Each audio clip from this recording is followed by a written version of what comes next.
اور حضور سے پاک رحمۃ اللہ علیہ کے نقشے قدم پر چلتے ہوئے نماز بھی پڑھیں گے انشاءاللہ. مزہ کریں یار. فرض نماز میں کچھ جھجک ہوندی ہے یا کوئی سوچ رہا ہوں کہ میں پڑھساں یا کہنا پڑھساں انشاءاللہ آکھڑی ہے کہ کہنی آکھڑی سوچنا پوسے کیا بتاؤ سوچنا پڑے گا اس کے لیے کہ انشاءاللہ کہنی نمازیں پڑھیں گے نا انشاءاللہ. ایسے آپ نے درود پاک پڑھا ہے اور میرے آقا کا فرمان آپ نے تو خیر ماشاءاللہ 3 مرتبہ سے زیادہ پڑھ لیا ہے اور جذبے کا بھی اظہار کیا ہے ماشاءاللہ. میرے آقا فرماتے ہیں جو مجھ پر دن رات میں صبح و شام 3 مرتبہ کتنی مرتبہ میرے ساتھ بولتے رہیے گا کتنی مرتبہ 3 مرتبہ مجھ پر درود پاک پڑھے اللہ پاک پر حق ہے کہ اس دن اور اس رات کے گناہ معاف فرما دے. کتنی پیاری فضیلت. اس سے مراد صغیرہ گناہ 3 مرتبہ درود پاک پڑھنے پہ معاف. کتنا پیارا یہ وظیفہ اور یہ وظیفہ دنیا میں بھی کام آتا ہے آخرت میں بھی کام آتا ہے.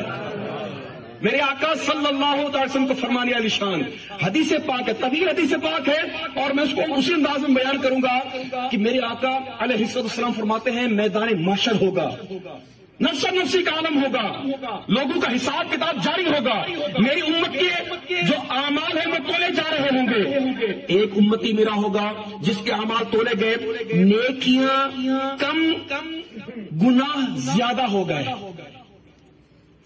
نیکیاں کم میں نے اشارہ نیچے کا کیا نا گناہ زیادہ ہو گئے زیادہ ہونے پر اوپر کا کیا کیونکہ میدان معاشر میں جو ترازو لگے گا جو اسکیل میزان لگے گا اس میں اس طرح سے نہیں جیسے دنیا میں ہوتا ہے کہ جو چیز وزنی ہوتی ہے وہ نیچے ہو جاتی ہے جو ہلکی ہوتی ہے وہ اوپر ہو جاتی ہے. نہیں جو چیز وزنی ہوگی وہ اوپر ہوگی اور جو چیز ہلکی ہوگی وہ نیچے ہوگی.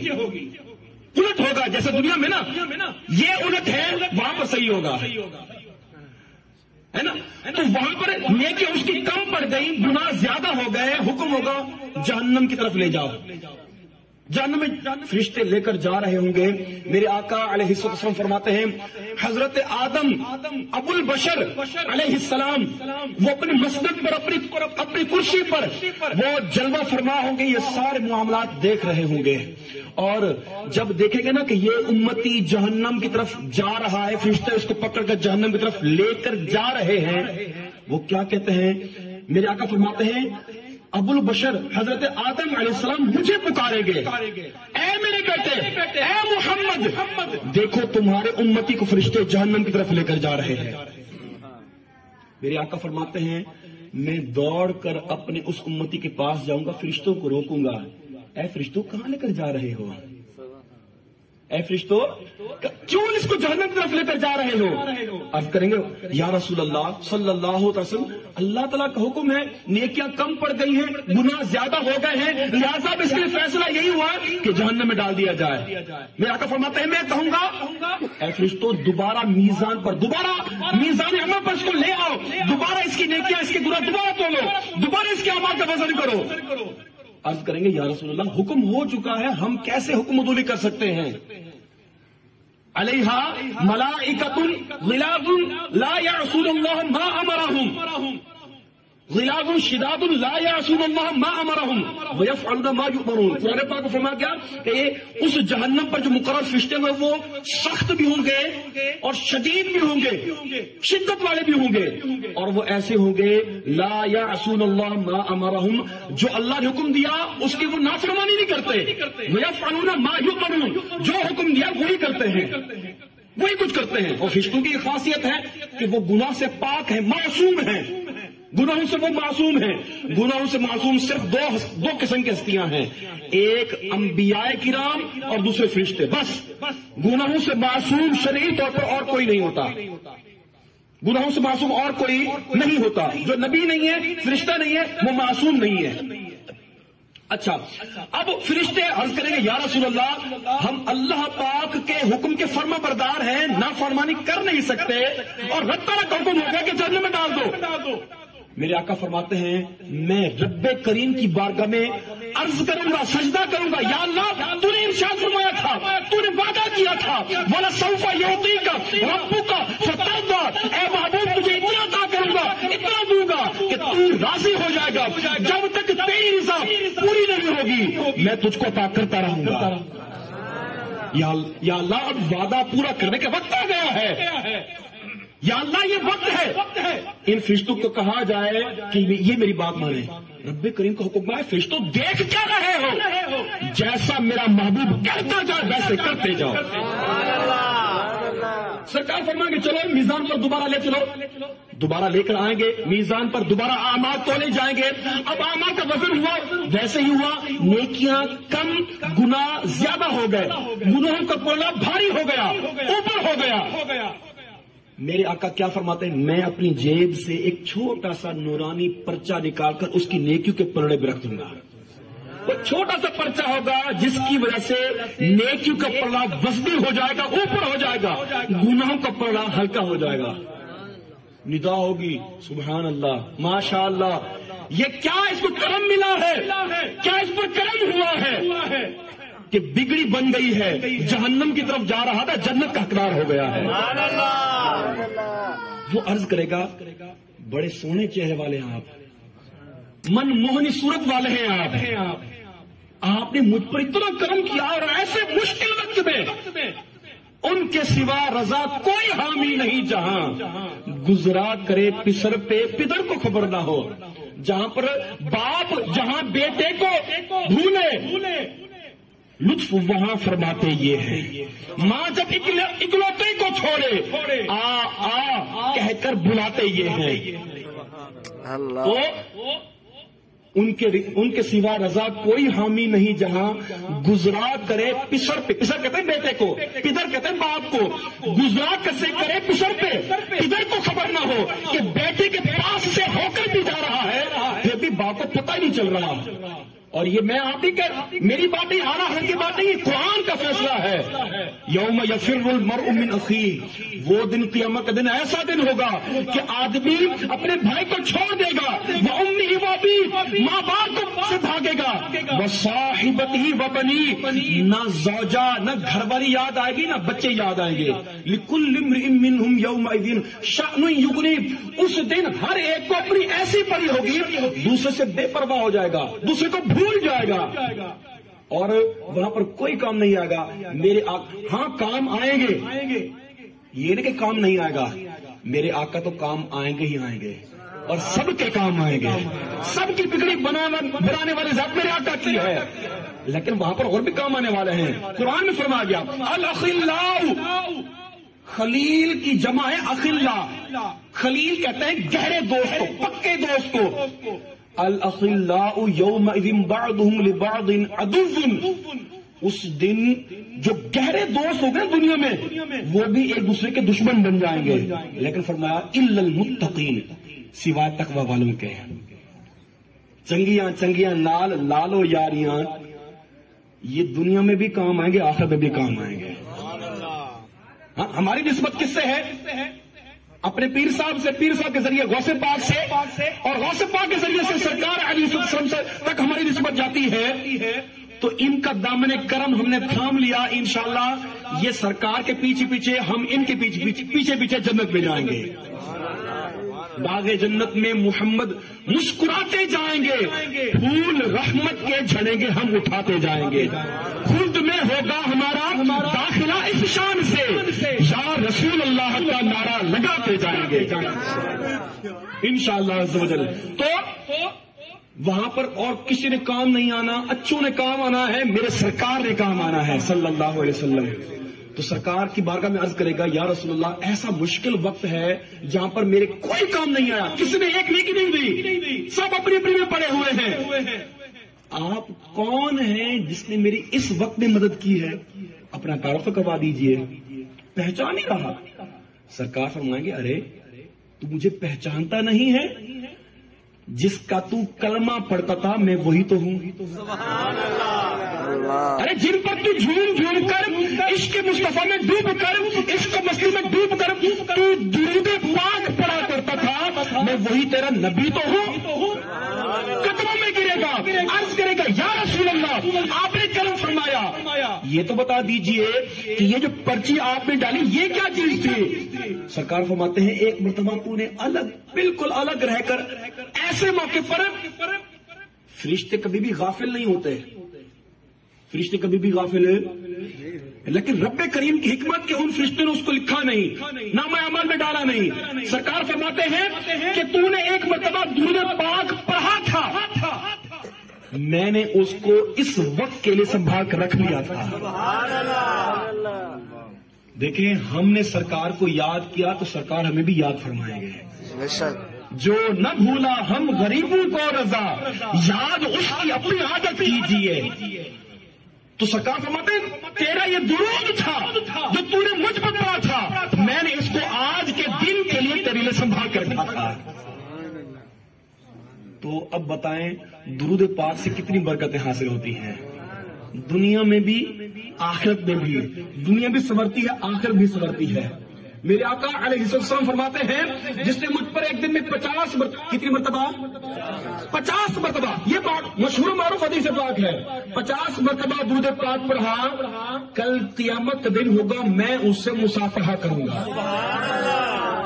سرکار ہاتھ ملا لیں گے، ہاتھ ملانے سے کیا ہوگا؟ میں آپ کو ایک اور حدیث پاک ایک اور روایت آپ کو بیان کروں۔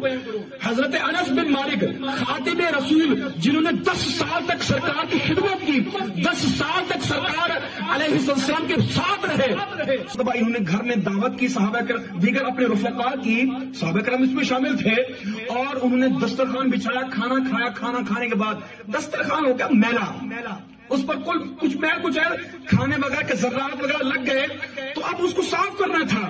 انہوں نے کیا کیا؟ خادمہ کو بلایا، خادمہ آئی، فرمایا دسترخوان اٹھاؤ اور تندور میں ڈال دو۔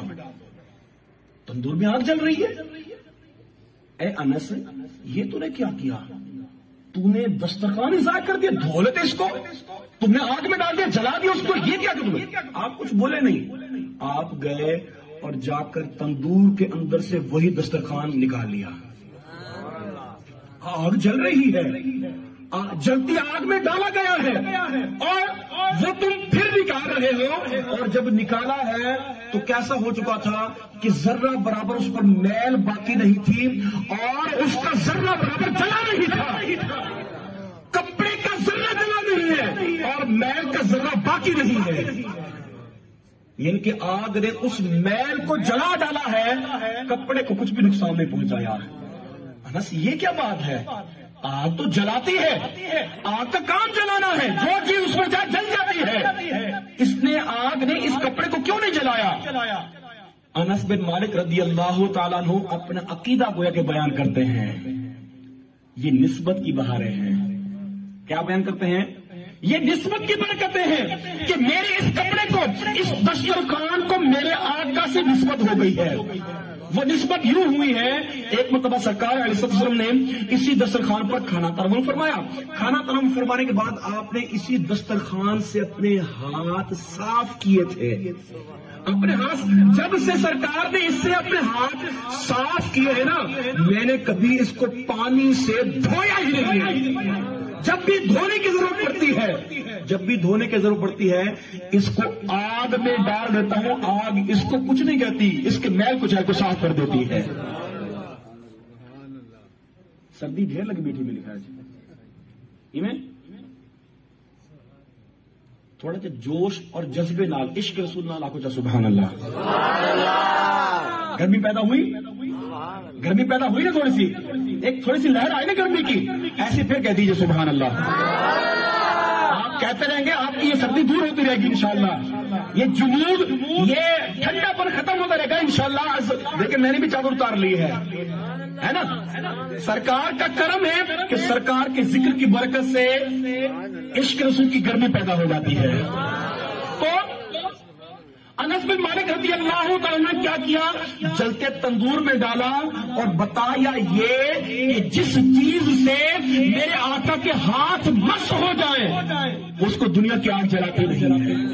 اب بتائیے، اب وہی حدیث پاک یاد کیجئے کہ جو 50 مرتبہ درود پاک پڑھے تو کیا ہوگا؟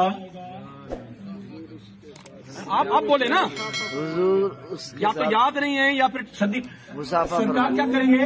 مسافہ قیامت کے دن مسافہ ہاتھ ملائیں گے۔ اب بولیے قیامت کے دن ہو، نفس نفسی کا عالم ہے، جہنم میں لوگ جا رہے ہیں، کٹ کٹ کر گر رہے ہیں، وہاں پر سرکار کے ہاتھ ہمارے ان گنہگار ہاتھوں سے مس ہو جائیں، بتائیں جہنم کی آگ کیسے جلائے گی؟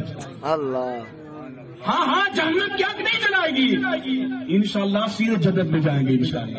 انشاءاللہ۔ وظیفہ کیا ہے؟ کرنا کیا ہے اس کے لیے؟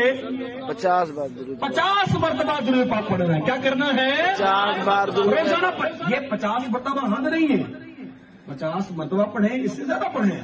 اور آپ کو ایک نسخہ بتاتا جاؤں، غوث پاک کا مہینہ ہے اور غوث پاک کی گیلری میں ہم بیٹھے ہوئے ہیں، بہت پیارا۔ غوث پاک رحمۃ اللہ علیہ کے بارے میں ایک بزرگ رحمۃ اللہ علیہ فرماتے ہیں کہ میں ان کی خدمت میں 40 سال تک رہا۔ شاہ جی، سبحان اللہ، یہ بزرگ وہ کہہ رہے ہیں کہ میں 40 سال خدمت میں رہا، یہ میں نے جو دیکھا ہے اتنے سے تک دیکھا ہے۔ کہتے ہیں میں 40 سال تک غوث پاک رحمۃ اللہ علیہ، شیخ عبد القادر جیلانی جانی والے پیر، ان کی خدمت میں رہا۔ میں نے دیکھا کہ 40 سال تک غوث پاک رحمۃ اللہ علیہ عشاء کے وضو سے فجر کی نماز پڑھا کرتے تھے۔ سبحان اللہ، 40 سال تک ساری رات عبادت میں گزار دی۔ عشاء پڑھی، وضو کیا، جو عشاء کا وضو ہے وہ برقرار ہے، آپ نے اسی وضو سے فجر کی نماز بھی پڑھی۔ 40 سال یہ ان کا بیان ہے جو 40 سال خود رہے۔ غوث پاک رحمۃ اللہ علیہ کی یہ عادت کی حد نہیں ہے کہ 40 سال تک آپ نے ایسا کیا تھا، یہ کس سے پہلے آپ نہیں کرتے تھے، ضروری تو نہیں ہے، اس سے پہلے بھی کرتے ہوں گے۔ یہ وہ بزرگ بیان کر رہے ہیں کہ میں 40 سال تک رہا۔ اب غوث پاک کے دیوانے کے سارے نماز پڑھیں گے نا، 5 وقت کی نمازیں پڑھیں گے نا انشاءاللہ۔ میں آپ کو اپنی اسی حدیث پاک کی طرف لے کر آ رہا ہوں۔ 5 وقت کی جب نمازیں پڑھیں گے، اس کی سنتیں بھی پڑھیں گے، نمازیں بھی ساتھ میں ادا کریں گے۔ نماز کے اندر بھی دودھ پاک ہے کہ نہیں ہے؟ اور ساتھ میں ایک اور بھی کام کر لیں کہ جب اذان ہو اذان کا جواب دیں، جب اقامت ہو تکبیر پڑھی جائے اس کا جواب دیں۔ یہ 50 مرتبہ سے زیادہ دودھ پاک ویسے ہی ہو جائے گا۔ اذان اقامت کا جواب دینے اور نماز میں جو ہم درود پاک پڑھتے ہیں اس کی برکت سے 50 مرتبہ سے زیادہ ویسے ہی ہو جائے گا۔ اب غوث پاک ساری رات عبادت کریں، میں آپ کو ساری رات کا نہیں کہہ رہا، آپ صرف 5 فرض نمازیں ادا کرتے ہیں، اذان اقامت کا جواب دیتے رہیں، اس کی برکت سے کم از کم یہ تو ہوگا نا کہ 50 مرتبہ روزانہ ویسے ہی درود پاک ہو جایا کرے گا۔ اور جو 50 مرتبہ درود پاک پڑھے تو کیا ہوگا؟ مسافہ فرمائیں گے۔ کیا کریں گے؟ مسافہ فرمائیں تو گے۔ اب مطلب کیا نکلا؟ گویا کہ ان دونوں باتوں کو ملا کر گویا کہ یوں سمجھیے کہ جو پکا نمازی ہوگا، اذان اقامت کا جواب دینے والا ہوگا، سرکار اسے مسافہ فرمائیں گے۔